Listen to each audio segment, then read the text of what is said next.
Hello, hello, everybody. Hope you are doing well. Jamie here, your favorite financial literacy coach and profit strategist. And today we are going to be chatting live. So I'm live currently in my Facebook group, Financial Literacy for Women Business Owners. Hi, if you're joining me over there.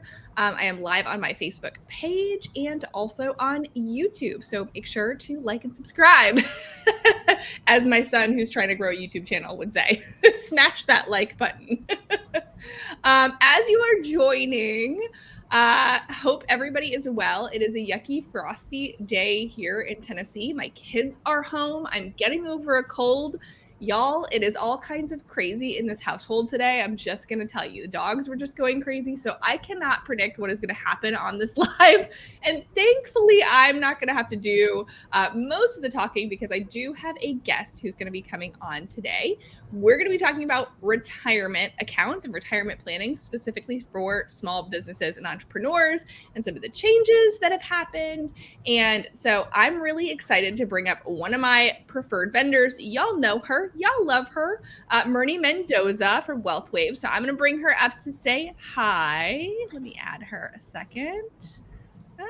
Why is it? Okay. Uh-oh. Hi. Okay, there we go. StreamYard's being funny this morning. Hey, Mernie!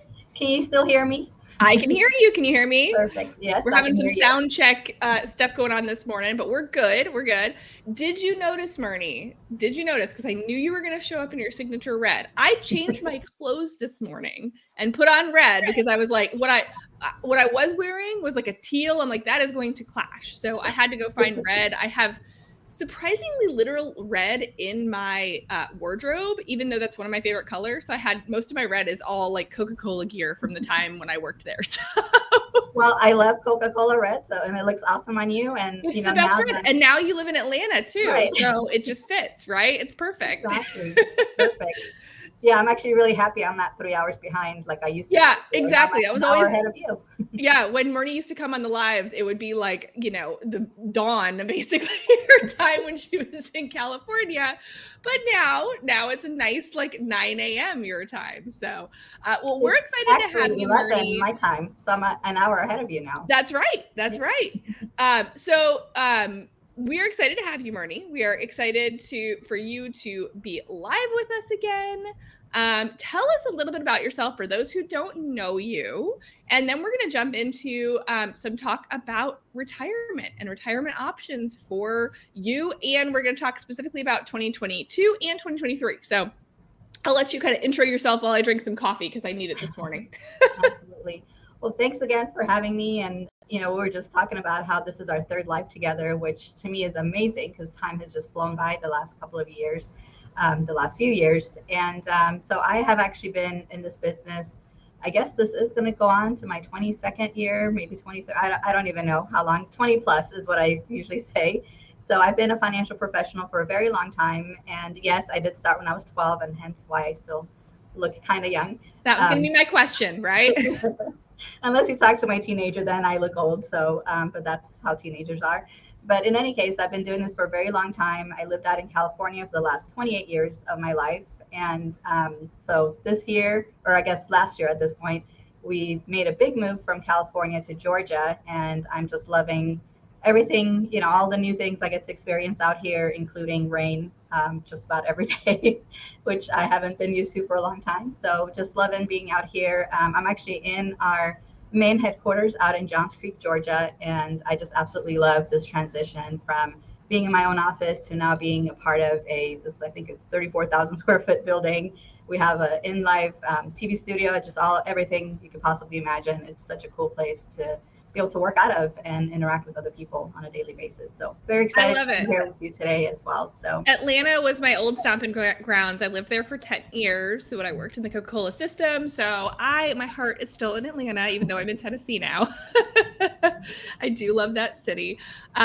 So awesome. So let's talk a little bit then about retirement. And one of the things that we want to talk about is the changing landscape of retirement. So tell me a little bit and let me know when you want. I know Mernie made some awesome slides, just a couple of them for this.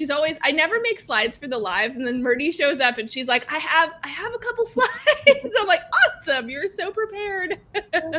Funny thing is, I wasn't going to have them. And then last minute yesterday, I'm like, you know what? I'm just Let's going to make make some it. slides.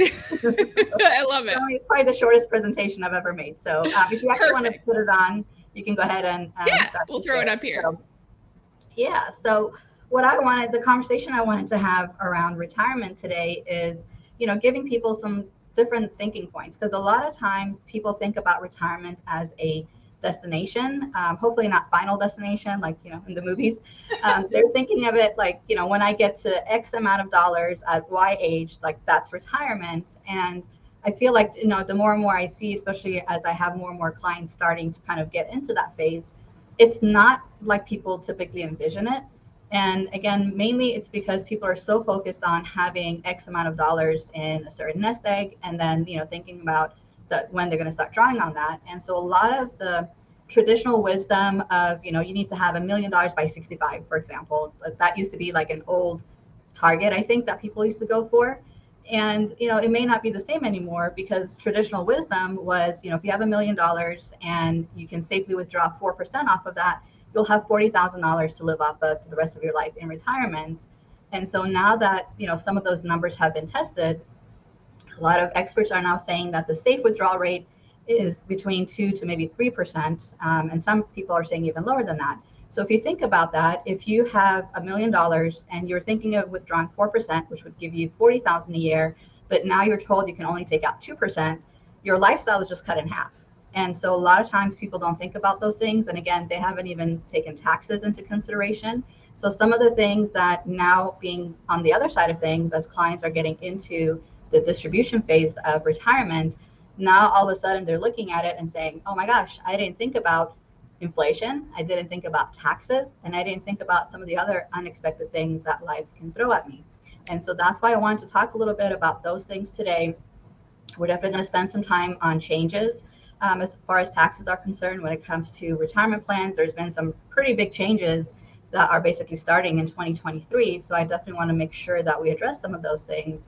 But the biggest obstacle, I would say, to people that I see retiring, let's say over the last couple of years, is they're now getting here to, let's say, retirement. They made it, and now they're thinking about what's the smartest way for me to start taking money out of my accounts without paying so much in taxes. And unfortunately, some of that planning should have been done 20 or 30 years ago, or when they started to save for retirement, because by the time they get there, we can't necessarily change the type of accounts that they have or make it more tax efficient. And so I think it's also a balancing act between, do I want to save on taxes right now while I'm working and maybe can afford to pay the taxes, or do I just want to defer everything until retirement? And that's kind of where a lot of people are, once they arrive at that age where they want to start pulling things out, they realize that maybe it should have been a little bit more balanced. Yeah. And I love thinking about that too, because I mean, I remember always hearing like that $1 million rule too. But when you do think about that, and people are living longer, right? So that's part of it too. We don't know how long we're going to live, which is the biggest problem of all, right? I mean, if we knew we weren't going to make it that far, we wouldn't put all this effort into saving for it. But I think it's really interesting too, because the other thing I think about is, back in the day, you used to maybe have pensions or something like that as well, that a lot of people would have. And so there wasn't as much of a focus on having to do it yourself as there is now. And then I think about always, because, I just came into my 40s. I'm just in the 40 mark. But I have no idea what like things like Social Security and everything are going to look like when I'm of age. And so that makes it so that there's a lot of unknowns that we can't control, that aren't going to be up to us. So we have to take control as much as we can. And what we do then probably depends on how old we are and, how much time we have on the horizon to make those changes, right? Yeah, absolutely. And I'm so glad you brought up pensions, because, for a while we're kind of shifting away from that. And now we're kind of back to the place where maybe the size of our nest egg doesn't matter as much as types of and different sources of income, reliable income in retirement. And there are some changes again that's happening, that's basically going to allow people to have access to more vehicles that will act more like private pensions, in which they can create those reliable sources of income in retirement. And one of the benefits to that is that your nest egg doesn't have to be as big. but you can still have that reliable source of income. And, the thing, if you think about it, when you go to work, you're not thinking about, I mean, maybe depending on, I guess, who you work for, but you're not thinking about, what kind of a lump sum does your boss have that he's paying you a wage every single month? The only thing you care about is that you have a paycheck every single month. And so retirement is almost becoming, going back to that, where we're not, don't really have to worry about as much as, how big of a nest egg we have versus how much income is that nest egg going to produce for me for the rest of my life. Now, I'm not saying that, size doesn't matter, because of course it does matter, but I'm saying that just relying on building the biggest nest egg ever does not necessarily translate into having the safe, secure retirement that we're envisioning. And part of that is some of those unexpected things. I have a client right now, unfortunately, in their mid 40s, that has a very serious condition. And so, that could completely destroy any retirement plans that you had. Because if you now are in a place where you're fighting for your life, you're fighting to keep your family going during this difficult time, of course you're going to dip into some of that.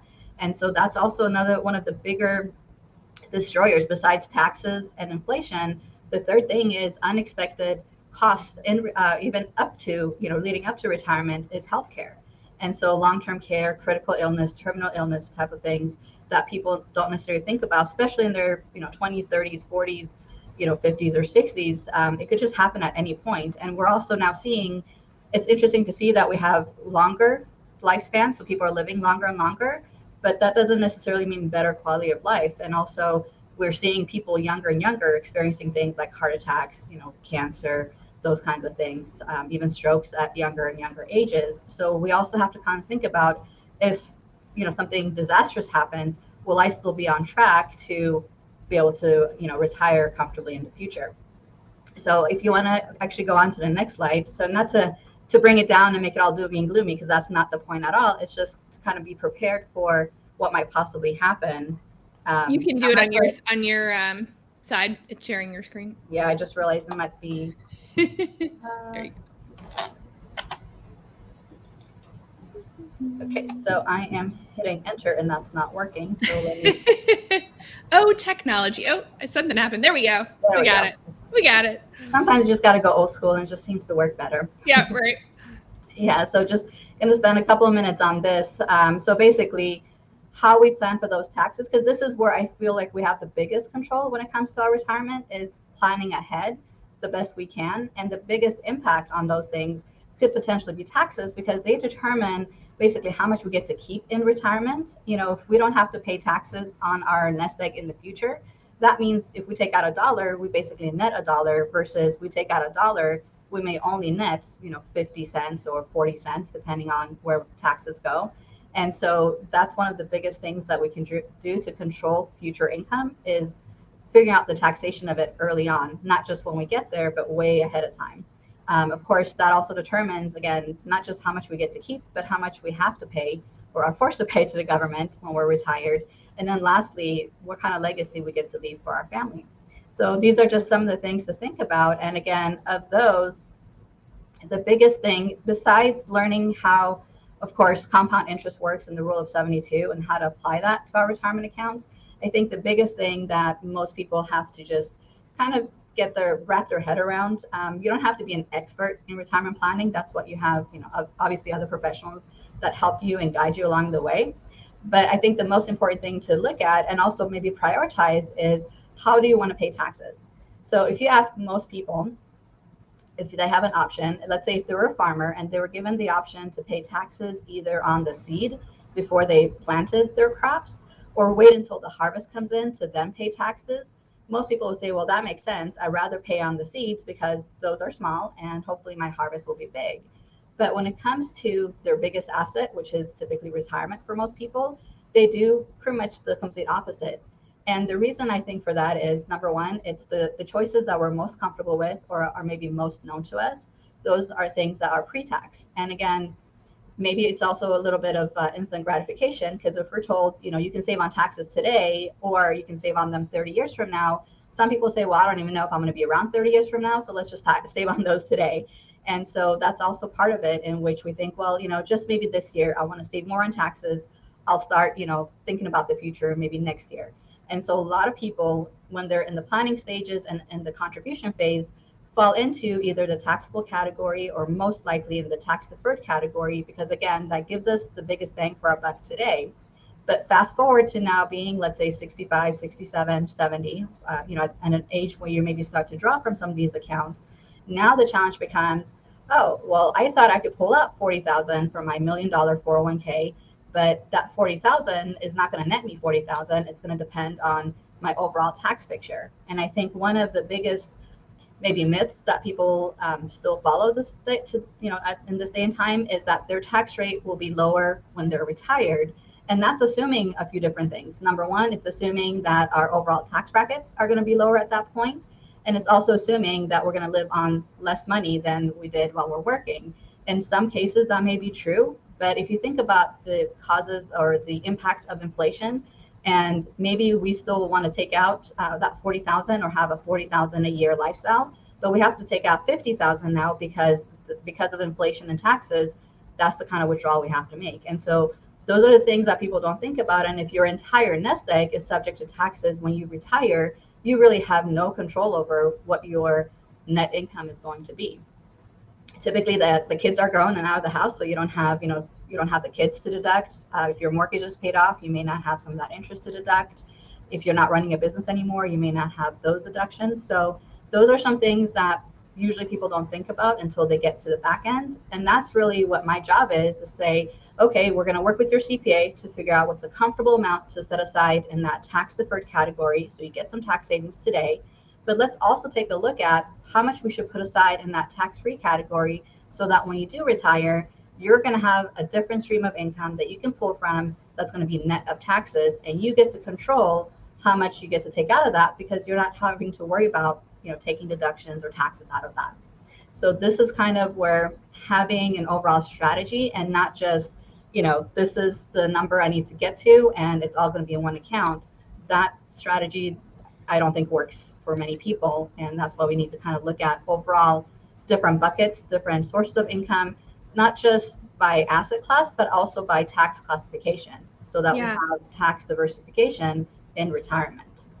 Yeah, and it's not about one necessarily being better than the other. It's about, oftentimes, right, the right strategy is multiple things that give you options that allow you to take the benefits, right? You're going to have, each one has different benefits, different drawbacks. And if you have a strategy behind it, not just kind of randomly putting money into accounts, which technically is what tends to happen when especially when we're working in a job and we're putting money into 401ks, and then maybe we've got a Roth somewhere, and maybe, whatever, it just kind of doesn't end up being a strategy. If there's a strategy behind it, then we can better tap into it. And I think too, the thing I wanted to underscore of what you said is, as a CPA, right, a lot of times, there is the immediate need for most people, or the immediate want, I guess I would say, is like, how do I save taxes now?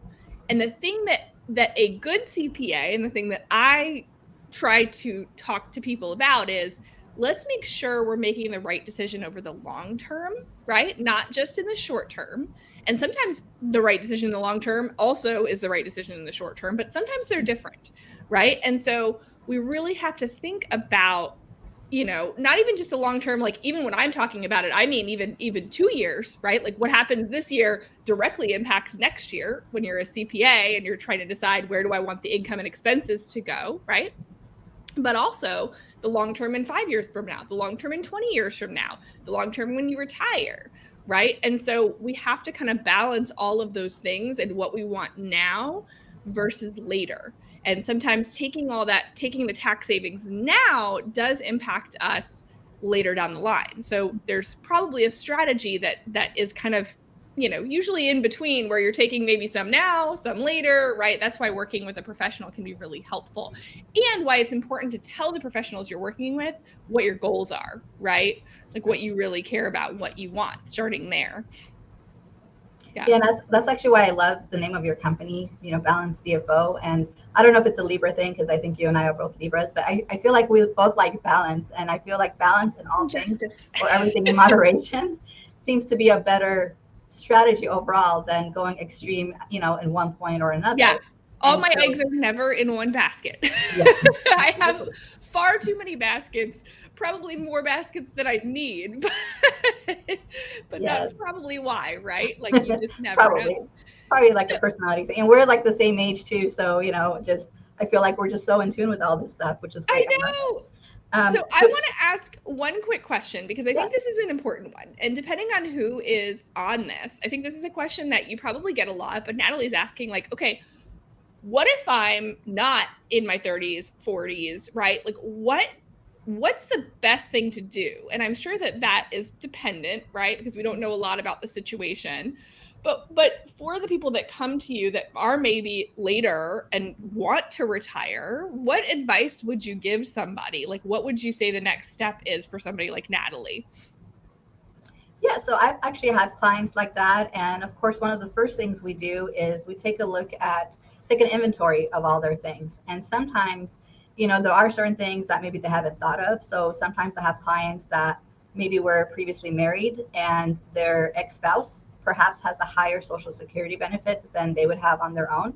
So it's just maybe a strategy of looking at, does it make more sense to get 50% of my ex-spouse's social security versus taking my own? And it's something that most women especially don't even think about, but it could also apply to men. So whichever spouse has a higher wage history may have higher benefits, and as long as yeah, that's here too. And so as long as you've been married for at least 10 years and you did not remarry before age 60, you can actually check to see if it makes sense to draw on an ex-spouse's social security. And again, most people think just because they're divorced, they have, no rights to collect on an ex-spouse. And so that's one of the things. And looking at some other, maybe resources they hadn't thought of, sometimes maybe leveraging their business if they're a business owner. There are some different things that people can look at. And I've even had clients that really didn't have much, and all of a sudden, they got an unexpected inheritance and were able to leverage some of that to create, some of the income streams that we're talking about. So there's I feel like it's definitely never too early, and it's never too late, because you just don't know what sort of things life throws at you. And sometimes it's for the better. Sometimes unexpected things come in and we're able to do some, work around that. And sometimes I've also met people that think, oh, I'm not going to have enough, because we've also been given this mentality, or we've kind of been taught, like, if I don't have $1 million, then I'm not going to have enough. Or, and for our generation, it's probably 2 or 3 million because of, where things are going and inflation and all that. But it doesn't necessarily mean that you need to have $1 million to have a comfortable retirement. And so you need to look to see, with what you currently have at your disposal, what's the best way, the most efficient way to use those for your benefit. And one of the things, and this is kind of separate from retirement accounts, but it falls into retirement planning. And I've started to change my mind a little bit around retirement planning for myself even. And I think that this applies to a lot of business owners, where now I'm starting to think about, okay, it used to be like, okay, at some point the spigot's going to shut off. I'm going to retire and there will be $0 coming in from any type of, earned income type of situation.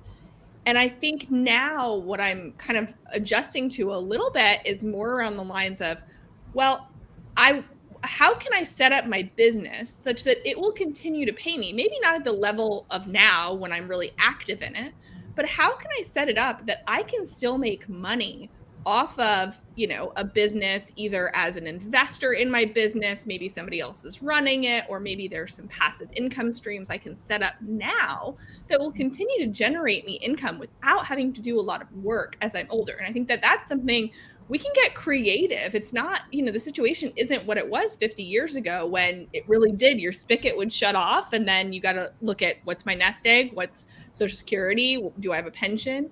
We have some options as business owners to really be considering how we can continue to have some form of income to help support us, even in quote unquote retirement. I think retirement just looks different now than it did before, right? Absolutely. Yeah. And also the other thing, I was looking at something, this was probably last year, but there's some statistics that show that our most productive years are actually between, I think it was like our 60s to our 80s. So a lot of people think like, wow, I'm at, 60, it's the finishing line. For some people, that might be the start of an encore career.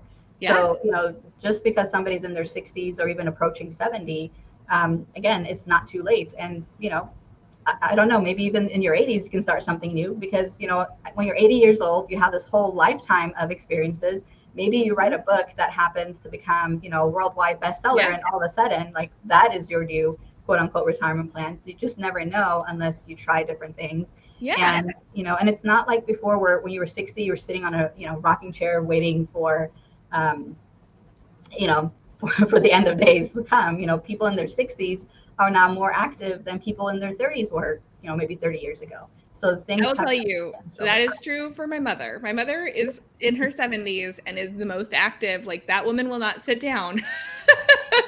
Like, so yeah, I mean, I think I that can't that's I can't even something to really talk really. about my mom because she might watch this, but I can't even call my mom a senior. Like, I can't even say certain things around her. Like it's like it, it's funny. So I won't say anything else because she'll probably watch this later. So I don't want to get in trouble. But yeah, I mean, it's Well, not 60 today is like the new 40. I Thought think maybe it's funny, was like the 60. So stages, right? We go through where I feel like in our early, when people talk to us about retirement and we're like in our 20s or even our 30s, we're like, I'll think about like whatever. Maybe we'll like put some money in a 401k. We're not too overly concerned about it. Then all of a sudden there's like the middle ground where we're like, oh my gosh, we gotta, work on this. But then like we get to this other place where we think like, oh, it's too late. I missed the boat, right? And that's not true. It's never too early. It's never too late. There's always things that you can do, right? And sometimes it's just kind of having somebody help you and get strategic. So I want to pass it back to you because I think you have, let's see, if anybody wants to talk to you, yes, what can they and do? actually, What as can, you can put up that. I'm sorry, I keep forgetting. I'm the one that has to yep, move I it. got him. I'll Yeah, move you can it. just move it to the next one. Yeah, but I actually wanted to go over real quick some of the biggest changes that actually might help somebody who's starting a little bit later, because we had some big shifts this year as far as contribution limits. You can actually put in more.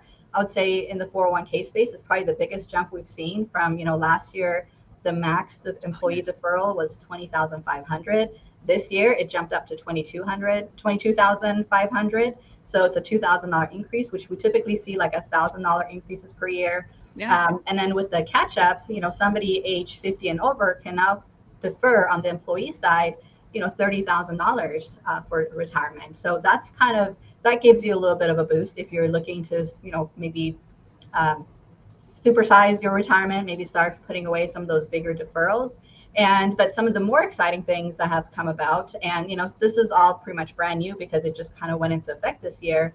But I would say one of the things that I'm most excited about for self-employed people is that now you're able to make Roth contributions to your SEP and simple plans. And that's something that's brand new, that's never been available before. And so I think that's going to take away the challenge for some people as far as not being able to contribute, directly to a Roth IRA due to income limitations. Well, now you can do that through a SEP or simple plan. If you're a business owner, you can set that up, or even as a self-employed individual with, let's say, 1099 income, or as a sole proprietor, you can set some of those things up for yourself. And I think that's some of the more exciting things I feel like that's come out of this.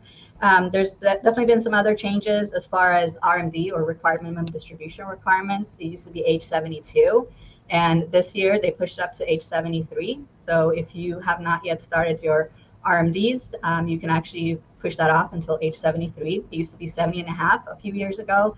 And so, and actually it's in the language in there, it's going to be pushed up to 75 by 2033. So I feel Wow. like, to your point earlier, I feel like by the time you and I get there, Jamie, standard retirement age is probably going to be 75. And then, if you defer till 80, that's when you get the higher payments from Social Security, only Okay. because everything keeps getting pushed back, further and further. Jody has the same question that I had that came in my mind when you said this. Yes. With the Roth, because a lot of people run into the problem with a Roth right now where they can't contribute because of income limits. Is that still true if they're using it through a SEP and a simple? So my understanding is that the limit is going to be whatever the limits are for the SEP and the simple. So Okay. for 2023 for the simple IRA, and this is, I think, where that balance comes back into play, because even on 401ks, if the 401k allows it, you're able to make both pre-tax and post-tax or Roth contributions to it. And so it becomes a question of, should I put all of it in the pre-tax, should I put all of it in the post-tax, or maybe a combination of both. Yeah. And so for this year, the contribution limits for a Roth IRA for people under age 50 went up to 6,500 from 6,000 last year. and the catch up is still $1,000. So for Roth contribution, it's basically $500 more that you can put in, whether you're under 50 or over 50. For SEP, the contribution dollar amount is calculated a little bit differently depending on how you're structured. So if you are, let's say, an S Corp and you pay yourself a W-2 wage, then it's 25% of your W-2 wage is what could be contributed towards your SEP. And so that the overall contribution will remain the same. I believe that you then have the choice of splitting it, between having some of it pre-tax and post-tax. Again, a lot of this stuff is kind of new, and we're sometimes also waiting on like a little bit more clarification on some of the different things that are new this year. And the other thing also that I want to make sure to touch on is another thing that's really cool,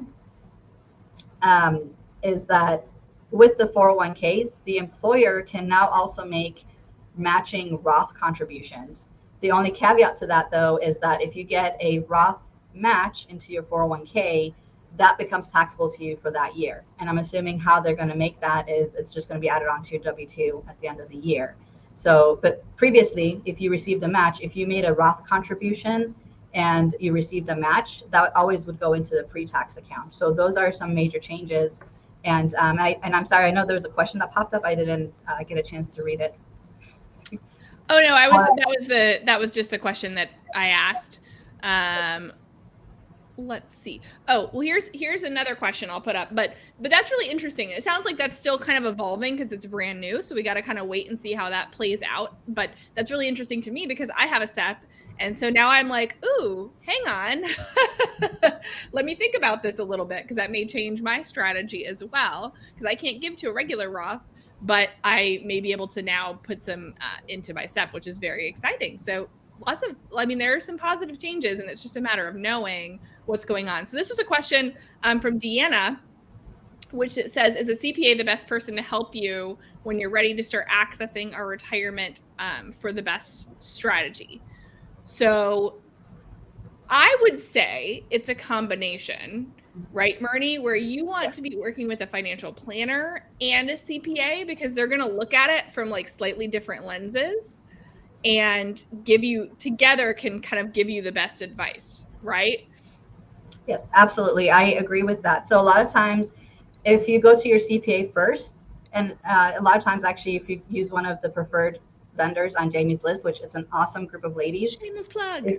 Yeah, little plug for all my fellow preferred vendors. A lot of times they will actually refer you to me, once they determine, for example, that maybe you need X amount in tax deductions, or perhaps you need to save X amount of dollars for retirement. A lot of times they'll kind of bounce it back to me and we'll look at a specific strategy, and also vice versa. If you come to me first, we'll take a look at, what are you looking to set aside? What are you looking to accomplish? And then a lot of times, especially when it comes to SEP contributions, I'll actually send you back to your CPA to determine, because sometimes we're trying to determine that sweet spot as far as how much should go into pre-tax. And the question usually I ask you to ask your CPA is, if I put X amount of dollars into pre-tax, what kind of tax savings does that translate into for me for this year?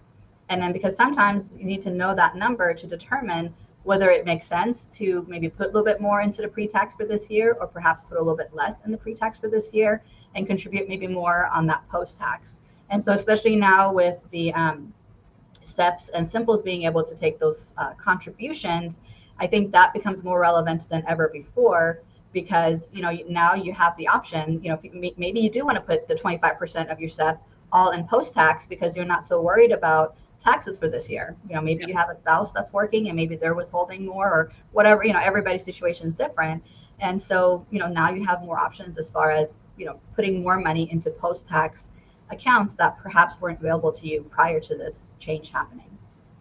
Yep.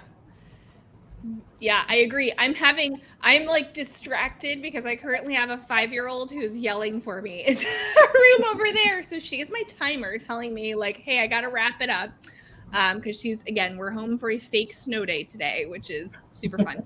But the last thing that I do want to say is that Mernie, I know we have more questions coming in and we don't have much more time, but you can schedule a consult with Mernie. The link should be in the in here. Crystal is going to be putting the link in for you to book that, or you can use this if you want to go ahead and scan this. You can set up a call with Mernie. Also, for those that have been considering joining Financial Fitness Formula, which by the way closes tomorrow. Tomorrow is the last day to get in for the entirety of 2023. Okay, you've got to get in if you're interested in it. jamieterrell.com/FFF. Not only did we just roll out a new 12 pay option, which we don't typically do. Okay, so check that out. But also today we are announcing, and I don't know if the email's gone out yet, but we're announcing it here that you also get a bonus retirement workshop that Mernie is going to be putting on, where you can submit your questions, get answers to your questions. She's going to talk all about all the options for retirement. I'm so excited. I will be there with my notebook ready to go. But it's going to be really exciting. So make sure if you're thinking about FFF, again, that's a new bonus that we are just announcing now. And if you've already bought FFF, yes, you still get to get in. Okay, we're not going to penalize you for buying early. But if you needed one more thing, one more exciting bonus, come join us. And Mernie's going to be there to do this retirement workshop. And it's going to be awesome. Yeah, just to put in a little extra plug. So I took FFF when it first came out, and even though I've been in business for a long time already, it was so helpful as far as just, looking at things maybe a different way than I had previously looked at it as a business owner. So no matter where you are in your journey, whether you're just starting out as an entrepreneur or you've been an entrepreneur your whole life, I feel like everybody can get value out of FFF. And speaking to the workshop real quick, I'm also going to include some things that I normally don't include in that workshop, and that is talking about the non-financial aspects and impact on retirement, and specifically how that ties into our mental health and our emotional well-being, and some of the things that people don't think about. When people think of retirement and financial professional, it's always all numbers. Yeah, but calculators. Yep. It's not just all numbers. So we'll talk about mindset and just thinking about our mental health as well when it comes to retirement. So I love that. And I mean, that I love that. So Financial Fitness Formula is mostly about numbers, but we start with mindset as well, because it's so important to really understand our mindset and how we deal with money. We can't make changes unless we really look at that first. And we also, we need to be thinking about our mental health. These things like finances are one of the biggest like stressors from a mental health and anxiety perspective. I know for me, but the vast majority of people I've talked to. So that is such an important component of it. I'm so glad that we're going to, have that in there. Y'all go check it out. Again, tomorrow's the last day. So depending on when you're watching this, Thursday, February 2nd, if you're watching this after that, sorry, come join our wait list for next year. But we are so excited to have you, Mernie. Thanks for coming on again. This was so beneficial. I learned some new stuff.